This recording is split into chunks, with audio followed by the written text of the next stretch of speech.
Welcome to Breaking Through the Contradictions. Here we openly discuss various contradictions and challenges that we pass on and also teach our children that, if not addressed, will impact the individual development of each child.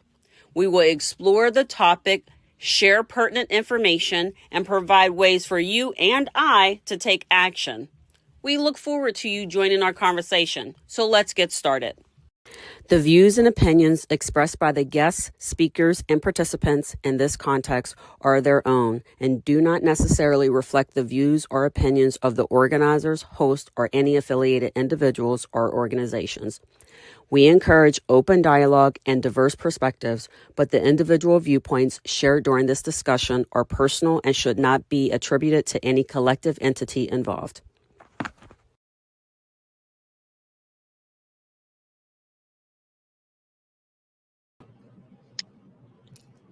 Hello. Hi.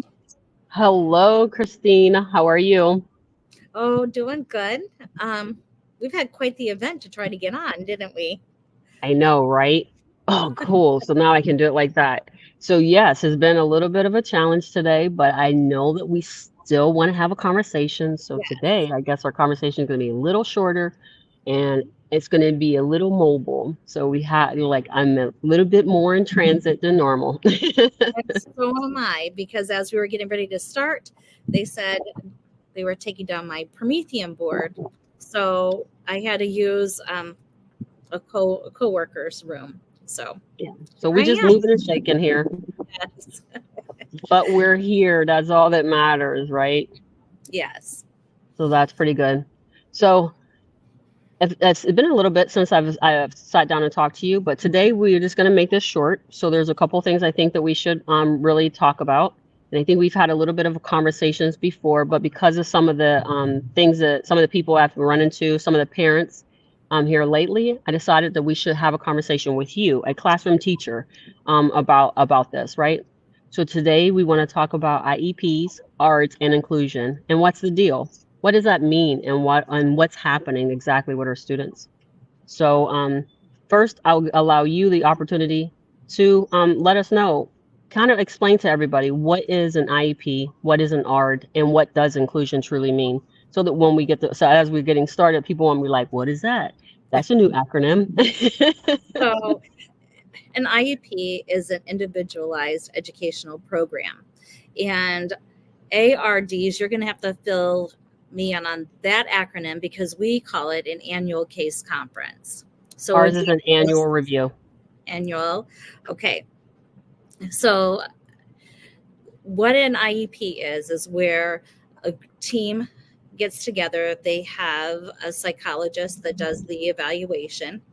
They'll have a speech therapist that comes in and they'll do an observation, see if they qualify for speech services.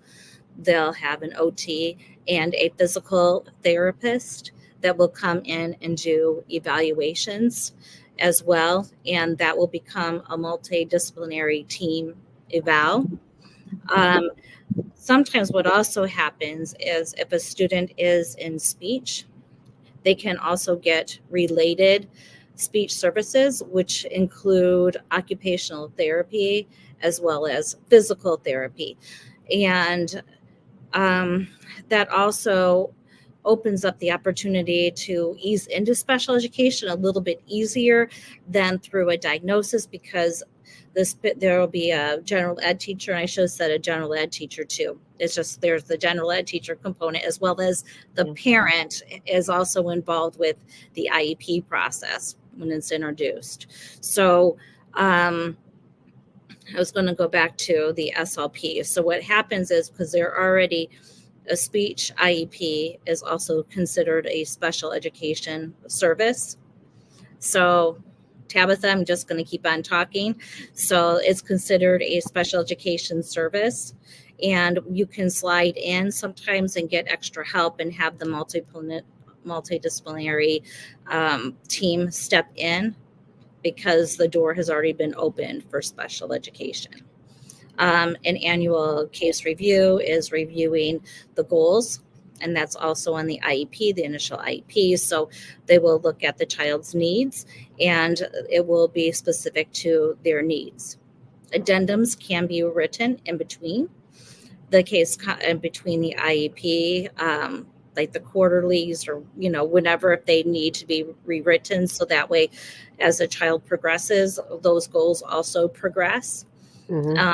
And then the annual case conference, I take a look at how they're doing currently, and they write up a current level, and everybody sits around and they talk. Right. So for me, the reason why I knew IEPs and ARDs and inclusion is because I've had that experience, over the last 20 plus years, because of my personal experience, and then too, I've been helping other people. So it's extremely important to understand why we're having this discussion on breaking through the contradictions, right?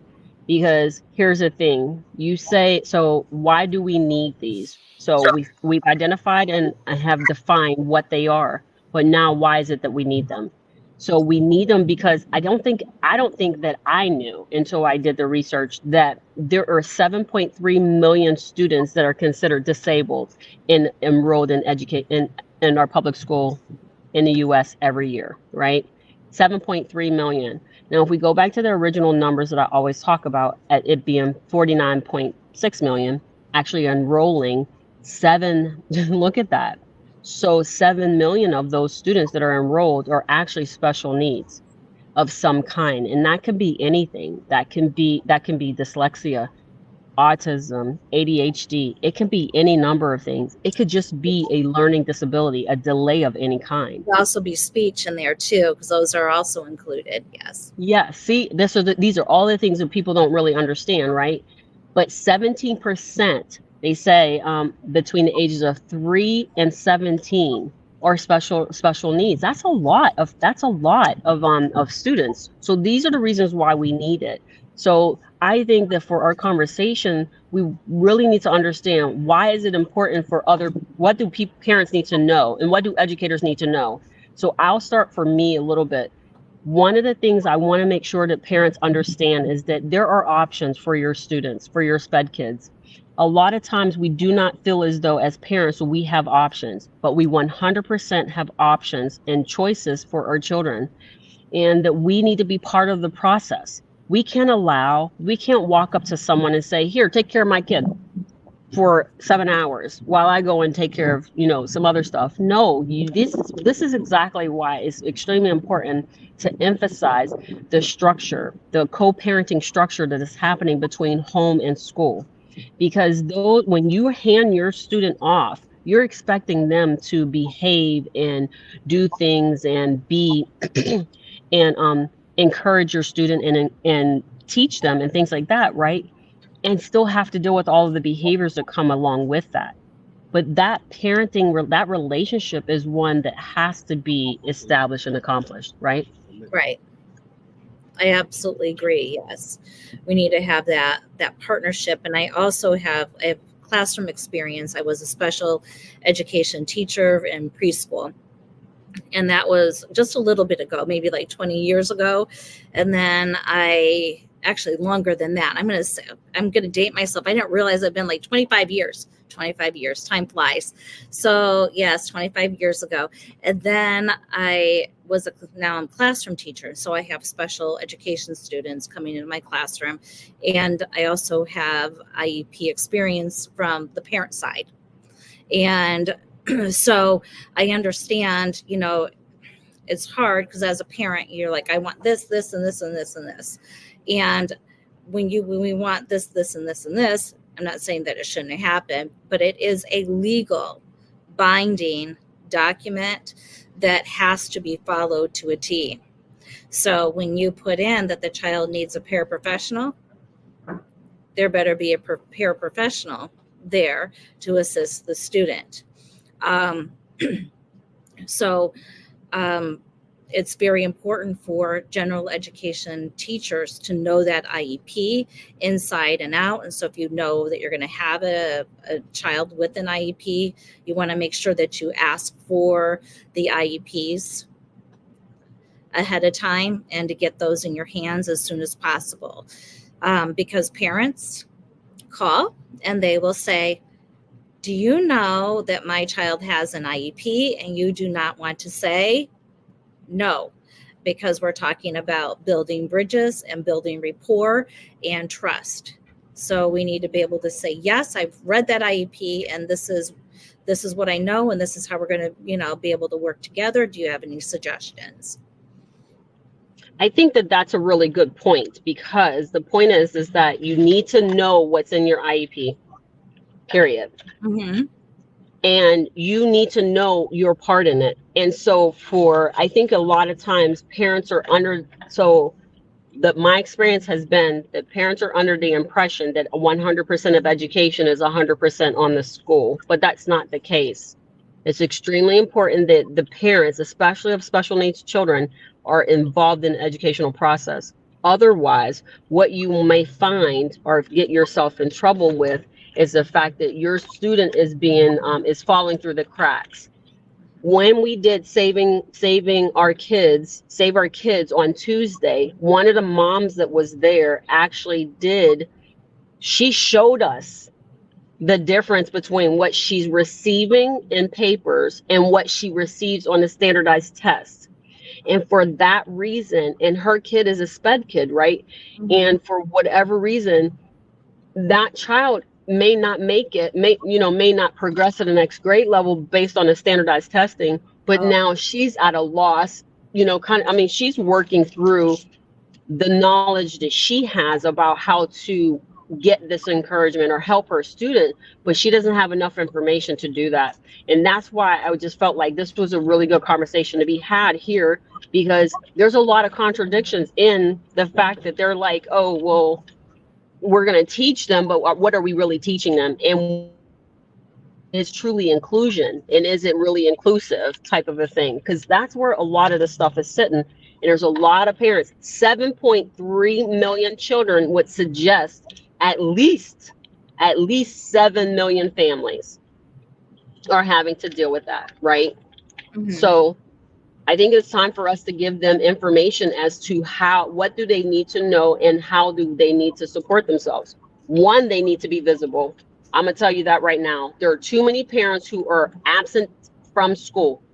Well, I was going to say the other thing that we need to do is to be able to educate the parents on the IEPs, because so often they're like, they don't know what the IEP is. They don't know exactly what is stated, even though they sit through that, we go through everything. They're not sure what's exactly in that IEP. Now, I'm not saying all parents. There's going to be some parents that are absolutely on it, but then you're, just like that bell curve, you're going to have people that are on it, people that kind of get it, and then people, parents that are not doing it. So I'm talking about those parents at the bottom part that don't know how to advocate for their children, or don't know about the IEP process and how to support their child.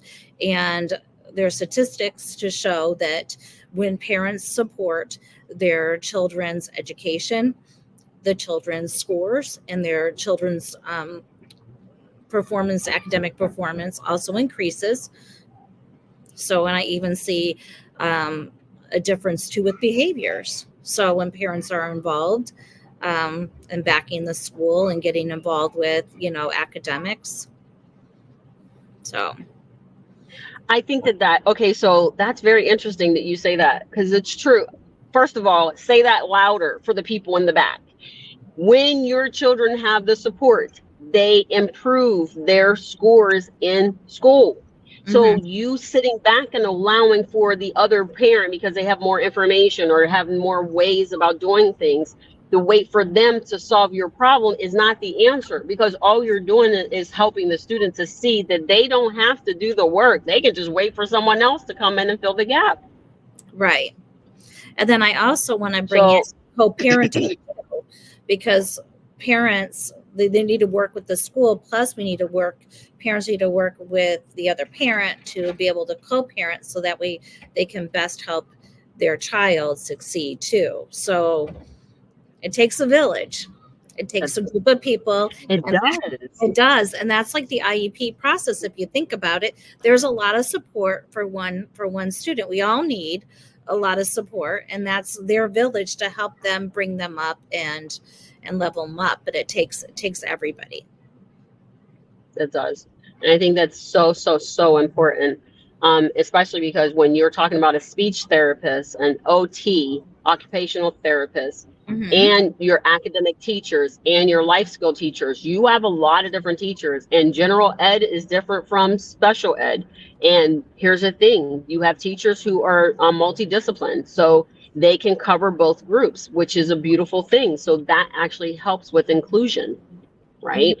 So parents need to start asking questions around the credentials of those teachers that their students are spending so much time with. You know, do you have both disciplines?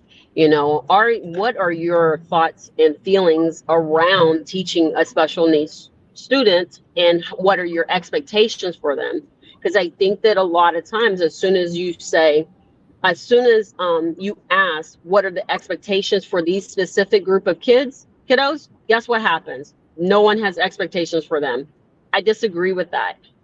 Have expectations for them. You should have the same expectations for them as you have for your average kids. Right. I absolutely. They are no different. You know, some are actually gifted, you know, and we need to have high expectations. Our children will rise to our expectations. So if we're expecting them to be here, they're going to be here. If we expect them to rise up here and we keep on encouraging them and scaffolding it, we're going to get our children up to the highest point where they can be too.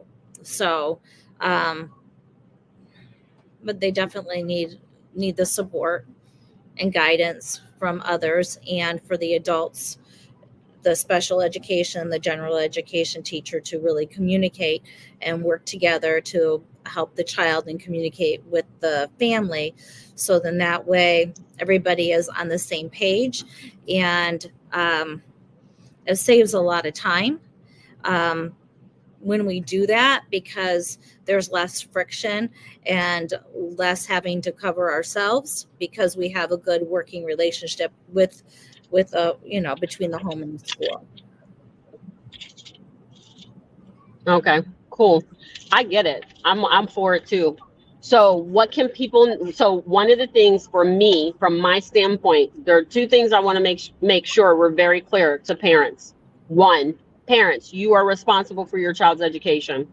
Just because the people that you're sending them to are supposed to teach your children does not remove you from obligation to be a part of your child's educational journey, regardless of their disability or not lack thereof. So at the end of the day, you are responsible for making sure your child gets the education you want them to have. And if they're not receiving it, you need to make a different choice, because you have options. Number two, if your child is on an IEP, period, if the school does not follow, they can be fined, and the teachers can be terminated for not following that IEP. So if you find yourself in a situation where you are trying your best to get these students where you need them to be, and the school is not participating in that plan of action, you have every right to contact an advocate. You have every right to contact the superintendent's office, and you have every right to challenge what they are telling you to do, what they're telling you to do or not to do, right? The other thing about that, the other side of that, is that if they cannot and do not have the resources, that school district and organization has a responsibility to pay another school district to educate your child and provide them the resources they do not have in their home feeding school. Those are the two things I wanted to make sure we were very, very clear about for all of these parents, because there's so many times we are at the mercy of someone else because they know all the rules and we don't know enough of them. So now I'll give it to you, and you go ahead and share with them what the things that you want to make sure that they know from both sides, maybe. Okay, so I'm going to give a quick debriefing here just about what I think is important. So want to make sure that as a parent that you're educated on the IEP process and what that should look like for the child and how they qualify. And if you don't agree with it, this is something we did not talk about, it can be appealed. So you can write in and say that, you want it to them to take a closer look at it. You could also call in an advocate to help out and to help you navigate this for your child if you think it's going to be sticky, or just to make sure that your child gets the services that they need. From the school standpoint, making sure that we know the IEPs and making sure that we've read through everything very thoroughly, and making sure that the IEPs are followed to the T, because it is a legal document. Yes, exactly. A legal document, friends. Yes, Legal document. Yes. Get it together. So parents, I implore you, here's my challenge to all of the parents out there with SPED kids. Get involved in the educational part and in the planning, and then see how much better your student is. From personal experience, me being as involved in my children's education as I was, my child is a very high functioning person, period. And that would not have happened had I not been consistently working a plan. So, Christine, we're missing a person. Kristen. Yes. Next to be continued. Yes. So we talked about today IEPs and ARDs and inclusion. We talked a little bit about it because we felt like it was an important conversation. When we come back again, this conversation will be continued, because clearly we have a lot of work to do and a lot of explaining to do and a lot of contradictions to dispel right here. So we'll bring Kristen back on for her to have a conversation, because she is definitely an advocate, and so she'll be able to give us a lot more information and support as far as how we can support the families of special needs students. Yay. Looking forward to next week. Okay. Awesome. Thank you. Thank you so much. I know we're on the road and we're traveling, but it's been a great conversation. It was short and sweet. It gives us a little teaser for next time, and then we can chime in and have a great conversation next week too. Okay? Thank you very much for your time spending it with us today. Until next time, words are power. Please remember to use them wisely. Oh, shoot. Thank you for your time today. We appreciate the support and look forward to you visiting us again next week. Same time, same place. Until then, words are power. Please remember to use them wisely. If you have an interest in discussing a contradiction or would like to be on our live show, please let us know and send us a direct message.